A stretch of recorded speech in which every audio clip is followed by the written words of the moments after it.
eagles here in Arizona. So unless you go up to Alaska or Maine, you will not see an eagle this big.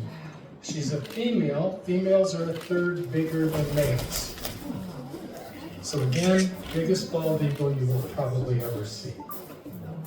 Hi, Breezy. Just a little mad. She always looks mad. That's actually, there's a ridge, supraorbital ridge they call it, that's over each eye, and that protects her eyes from sunlight coming in. So they do look angry, but they're not. She's not angry.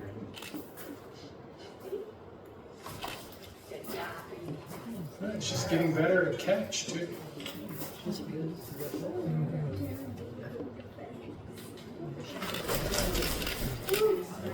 Nice job.